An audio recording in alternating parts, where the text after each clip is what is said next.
Hey yo, this is Junior Rider aka mtoto Mama K, mtoto wa Makihangaiko kutoka Dar. Sasa nipo Arusha.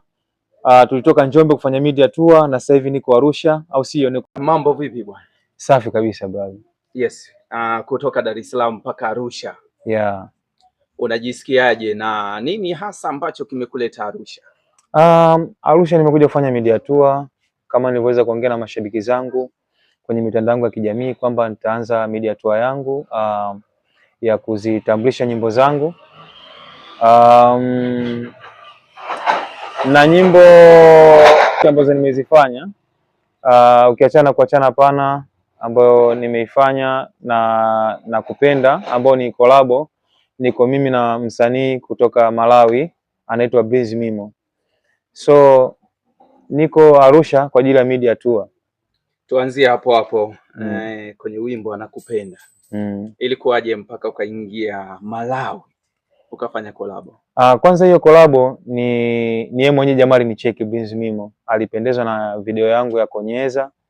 Akanitumia message Insta na nakumbuka niliposti Insta kabla niliposti Insta.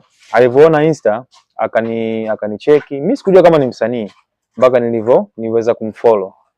Then nikamwona kwamba ni msanii wa Malawi na anafanya vizuri tu. So mawasiliano yakaanza pale. Tukabadilishana contact. Ikabidi kifanyike ngoma. Nikafanya kwa producer wangu, producer Dupa, nikamtumia Breeze Mimo Malawi, yeye akafanya kwa producer wake ambaye anaitwa Steve Special. Kwa hiyo Nakupenda nimefanya na maproducer wawili wa Malawi, Steve Special ambaye naye pia ni msanii wa Injili, ni msanii tu mkubwa tu wa Injili, na producer wangu, producer Dupa Touches. Naam, mafanikio ya wimbo mpaka hivi sasa yakoje? Nyimbo tumeacheni audio sio video, lakini nashukuru imepokelewa japo sio kwa kiasi kikubwa, maana sasa hivi watu wengi wanapenda sana video sio audio. Kwa hiyo bado nazidi kuipromote. Nadhani ikitoka video ndio itakuwa na attention kubwa zaidi. Twende kwenye Konyeza. Kwa nini Konyeza? Hiyo ni idea tu. Hiyo ni design ya Bongo Flava ina uzuku ndani yake. Ilikuwa ni idea tu kwamba kana Konyeza. Yeah, ni idea fun tamu sana. Hebu tupe kidogo Konyeza. Kama kinyonga kwenye mchanga, akitembea utapenda, na akitoka moja kanga, sura yake mpemba, uzuri wake mashallah kutoka siwezi tena, tunaenda na jina lake Amina, amenifunga funga kachizi siwezi sema, tunaenda na we mama, we mama. Ulifikiria nini sana mpaka ukaamua kutengeneza ngoma inaitwa Konyeza? Hiyo idea ni kwamba namwimbia mtoto mzuri ambaye kwanza kanizidi kila kitu, ana pesa, mzuri, anavutia, alafu design kama ananikonyeza, na kama ulivyoona kwenye video, ile video queen Yumna, design ilikuwa kama ananikonyeza pale kwenye chorus pale, kana konyeza, kama design kama anakonyeza hivi. Kwa hiyo ni wimbo fana mapenzi, lakini pia is a danceable song, yani unaweza ukacheza ukasikiliza hivyo yani. Na huyu video queen Yuna ulimtoa wapi? Huyo alikuja na director Gumbo. Ndo alikuja naye, maana yeye kwanza kabla project alinitumia picha za ma video queen, sasa nichague yupi ambaye atanifaa. Kwa jinsi nilivyomuona Yumna nikaona anafaa, so nikampoint yeye kwenye video setting, akaja nikaona ni yeye mwenyewe, so nilipendezwa sana na yeye Yumna. Na aliyenifanyia mpango alikuwa ni director Gumbo, ndo akaja naye pale. Sawa. Tukiachana na huu wimbo wa Konyeza, kuna wimbo wa Toto ambao ni audio. Ndiyo. Ilikuwaje connection mpaka ukaweza kufanya na D-Voice? Kwanza kabisa D-Voice mimi ni mshikaji wangu sana. Licha mimi kuwa mshikaji wangu, pia alikuwa na ukaribu mzuri sana na bosi wangu ambaye anaitwa Maxim Peter, kipindi hicho niko za Empire record label. Okay. So kulikuwa mna ugumu wa mimi kufanya ngoma na D-Voice kwa sababu tulikuwa tunakutana kwenye shows kule Rufiji. Bosi akasema inabidi lifanyike jambo. Mimi malengo yangu hii nyimbo ya Toto nifanye na Easyman. Umeona Ilikuwa Easyman au Meja Kunta. Lakini baada ya kukutana kwenye show boss akasema ni wakati wako, unaweza kufanya na Easyman pia ukafanya na D-Voice au tukaweza tukajoin wote kwa pamoja ukafanya na wote wawili. Kwa hiyo mimi nikaona ile ni fursa pia. So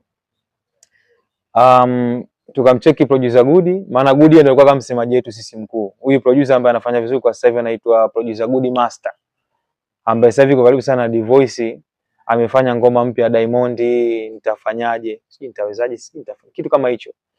Kwa hiyo tukafanya ngoma, lakini bahati mbaya ngoma yetu ilivuja. Na ndio maana hata ukiingia kwenye akaunti yangu, naam, hii ngoma haipo. Kwa nini na nani alivujisha? Siwezi kujua ni nani, ila kipindi kile tuko lebo, ile ngoma iliwekwa kwenye akaunti ya lebo za Empire Record Label. Baada ya mimi kutoka sasa za Empire, ile nyimbo ilifutwa. Umeona Lakini kabla ya kufutwa kuna blogi kadhaa walichukua hiyo nyimbo ya Toto, nikizungumzia IK Media, DJ Kibinyo, wakina Beka Boy. Ina maana nyimbo ziko kwenye blogi nyingine, lakini kwenye akaunti yangu mimi haipo. Kwa mpaka sasa umeisusa? Hapana, nina mchakato wa nifanyie video, niongee na uongozi wa Wasafi. Kama ikiwezekana nifanyie video, isipowezekana nitafanya video mimi kama mimi, lakini pia nitaingizia picha za D-Voice madi watu waweze kuona kwamba collaboration. Nitaweka picha ya D-Voice na Easyman madi ionyeshe uhalisia fulani. Kuna ugumu gani wa kufanya video na wasanii wakubwa tofauti na kufanya audio? Utofauti upo kwa sababu kwanza kuna ugumu. Unajua msanii akishakuwa ana ushawishi mkubwa, tukimzungumzia kama D-Voice. Kwa sasa hivi of course inawezekana ikafanyika video, ila yeye yuko na management. Sawa. Ina maana inakuwa sio rahisi kama vile mwanzo. Upo kwa sababu msanii akishakuwa mkubwa anakuwa na ratiba nyingi. Wana show za nje. Umeona? Kwa muda mwingi anakuwa amebana na ratiba, sio kwamba hataki kushuti, anataka, lakini ratiba inakuwa imembana. Kwa hiyo ukubwa wa msanii ndio inapelekea kupelekea ugumu wa project kufanyika. Tuzungumzie ngoma yako nyingine ya Pesa Fimbo. Yeah. Ambapo imefanya vizuri sana. Yeah. Na ni kati ya ngoma ambayo mpaka hivi sasa bado ni ya moto uko hewani. Sana. Unaielezeaje? Naweza kusema Pesa Fimbo kwa sasa hivi ndio nyimbo yangu kubwa ambayo inanitambulisha mimi vizuri kama Tunawada, ukiachana na Toto ambayo nimefanya na D-Voice, lakini Pesa Fimbo imefanya vizuri sana. Nimepata mialiko mingi. Nimetembelea sehemu nyingi, nina ukaribu na wasanii wakubwa wengi, maana nimewaaminisha kwamba naweza. Pesa Fimbo producer Dupa Touches. Ambaye yeye ana lebo yake inaitwa Do Music. Video amefanya director Kirubi kutoka Watu Forex, lakini pia nikaweza kumshirikisha Video King ambaye ni mchekeshaji maarufu, Tini White, ameumiza, amefanya vizuri sana. So hii nyimbo kwanza tulifanya kiukubwa, lakini pia imepokelewa kiukubwa. Japo mpaka sasa hivi ina 2.1k ambayo mimi mwanzo nilikuwa sifikii huko kwenye k and something. Yaani nilikuwa naishia labda kwenye 400-500 viewers. Lakini nyimbo hii imenifungulia njia, naweza nikasema. Sasa hizi simu zinaita kupitia Pesa Fimbo. Yeah. Okay. Sawa, tunapoizungumzia Pesa Fimbo, uliwaza nini mpaka ukamuingiza Tini White? Ameumiza, amefanya vizuri sana. So hii nyimbo kwanza tulifanya kiukubwa, lakini pia imepokelewa kiukubwa. Japo mpaka sasa hivi ina 2.1k ambayo mimi mwanzo nilikuwa sifikii huko kwenye k and something. Yaani nilikuwa naishia labda kwenye 400-500 viewers. Lakini nyimbo hii imenifungulia njia, naweza nikasema. Sasa hizi simu zinaita kupitia Pesa Fimbo. Yeah. Okay. Ukamtafuta Tini White. Ilikuwaje? Tini White hakuwa kwenye mipango. Mimi ni yangu hasa nifanye na Ngoma Nagwa. Sawa. Kwa nataka kuna sini anifumania afu anipige migumi kwa sababu unajua kama msela hivi. Zile ngumi si ungezila kweli. Ilibidi hiyo hivyo. Ila kilichotokea nilivyomcheki Ngoma Nagwa, alikuwa busy anashuti film. Sawa. Ina maana sasa akashindwa kuja tufanye jambo. Nikamcheki Steve Mweusi, nakumbuka. Steve Mweusi naye tukashindwana kwenye bei. Pesa ndefu.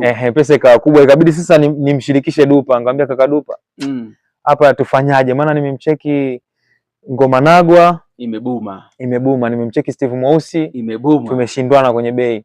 Akaniambia hapo itabidi tumcheki Mkojani na Tini White. Nikasema hao ndo wataua. Kwanza ibidi wafanye wao wawili, Tini White na Mkojani. Ila sasa kwa Mkojani kashindikana. Budget kidogo ikabana budget. Ikawa kubwa. Yeah. Kwa hiyo kabidi tufanye na Tini White, lakini nachoshukuru Mwenyezi Mungu Tini White kafanya vizuri. Naam. Sini yake imependwa zaidi, kwa hiyo namshukuru Mwenyezi Mungu. Ya, unajua kuna mtu anatamani kujua ile sini pale ilikuwa inazungumzia nini? Sina mpanga kwenye comedy, maana unajua jamaa yeye yuko vizuri kwenye kuchekesha. Kwa hiyo yeye design kama alikuwa ananishika mkono ananipeleka naenda kufumania. Naam, umbea fulani. Yaani kwenye umbea, na kama unavyoona kwenye video anakupeleka. Ananipeleka naenda kufumania dereva wangu ambaye ananiendesha mimi, ndo anatoka na demu wangu. Yeah. Na wakati mnafanya ile sini pale ukitegemea kwamba Tini White ni mkongwe kabisa wa kamera sana kukushinda, ulipata ugumu gani? Kwanza yule jamaa kweli anachekesha, ujue nilikuwa nacheka sana kwenye sini, tumerudia mara nyingi sana. Unajua mtu akiwa comedy yani unakuwa umemvesha uhalisia ile kwamba lazima utacheka. Yani kumuona tu. Yani kama hajaongea wewe unacheka. Kwa hiyo unajua kwenye ile scene nilikuwa mimi na Tini White ndio tunatoka kwenye zile zote ni nyumba zake, shoti za usiku nyumbani kwake. Sasa scene ni kwamba tunatokea kwenye kona. Kwenye kona ile niko mimi na Tini White. Yani tuko mimi na yeye wawili hivi. Director yuko kule. Inabidi sasa tutoke huku kwenye kona akanionyesha sasa nimfumanie yule mke wangu. Yule mke wako. Sasa ile moment niko mimi na Tini White wawili. Alafu ananiambia sasa bwana pale inabidi ujikaze usicheke, mimi huko ndo nacheka hatari. Kwa hiyo ugumu ulikuwa ni kwenye mimi kucheka. Kwa hiyo pale tuliteki kama shoti ngapi pale? Pale tulirudia kama mara 3 hivi. Ya ila baadaye nikaona ngoja tufanye mradi, maana yule star ukiwa ukimchosha sana ile ukimchosha afu mambo yanakuwa mengi, muda unaenda. Kwa hiyo tukamaliza, namshukuru Mwenyezi Mungu, jambo likaenda. Tofauti na hapo, changamoto ambayo umekutana nayo wakati ukiwa unafanya kazi ya sanaa ni changamoto gani? Nitazungumzia changamoto moja. Nilisha kushuti video yangu ya nyimbo yangu inaitwa Jiachie. Ilibidi itoke kabla hata ya Malava, kabla ya video yangu ya Konyeza. Lakini ilitokea kwamba video kipindi tunashuti kadi ile, ndio ilikuwa imejaa. Jamaa akutuambia kamera imejaa, kumbe siku ile aishuti kwa msanii mwingine akaja tena kushuti kwangu. Sitaki nimtaje director. Sasa akawa anang'ang'aniza ile material kuingia kwenye ile nani yake, kwenye ile kadi. Kadi ilivyojaa zile shoti zangu zikawa zimeungua. Sio, unanielewa? Nakupata vyema. Shoti zimeungua, anang'ang'aniza tunashuti. Akaenda nazo hivyo nyumbani. Kinachotokea mimi nadai kazi yangu, akaniambia mashine imezingua bwana. Sijui tunafanyaje sasa. Nikasema kuna tatizo gani? Sasa mimi nazidi kutoa hela kwamba bwana basi kama vipi chukua nenda kwa fundi. Kumbe shoti zimeungua. Ikafika kipindi nikasema basi nigea basi hata shoti zangu niende kufanya editing kwa director mwingine. Umeona ambaye alikuwa ni director gani huyo? Director Eli, nakumbuka kipindi hicho. Naam. Nikampigia simu director Eli, akaja akachukua material kwenda kule, akasema Tuni Rider, mimi sitaki nikuharibie kazi. Material yako yameungwani, hata kama yani unavoimba inaonyesha unaimba, lakini kuna sehemu ina scratch sionekani. Umeona hapa inabidi tushuti tena tuanze moja. Nikaona hii sasa itanigharimu sasa hela. Umeona kwa hiyo kilichotokea nikamwambia bwana, hebu achana nayo hiyo kazi. Ikabidi sasa nifanye kazi nyingine, ndio nikaja na Pesa Fimbo. Mwenzako moyoni umezama, kisiki mpingo nimekwama, jamaa mwenzenu napendwa kuachana hapana. Mambo vipi bwana? Nashukuru kwa kunifuatilia. Mlikuwa na mimi mtoto wa Mama K, mtoto wa Mama Kihangaiko, Tuni Rider, the hit maker of Pesa Fimbo, kuachana hapana na kupenda. Bwana, zidi kunifuatilia kwenye mitandao ya kijamii. Tuni Rider napatikana Facebook kwa Tuni Rider, napatikana TikTok kwa Tuni Rider 1, napatikana IG, Instagram kama Tuni Rider, au sio? Thank you so much. Usiache kutufuatilia AJ's Media katika kuhakikisha tunapata exclusive interview, na stay tuned, usiondoke, tutakuletea mambo mengine mengi na makubwa. Hadi wakati mwingine, ciao.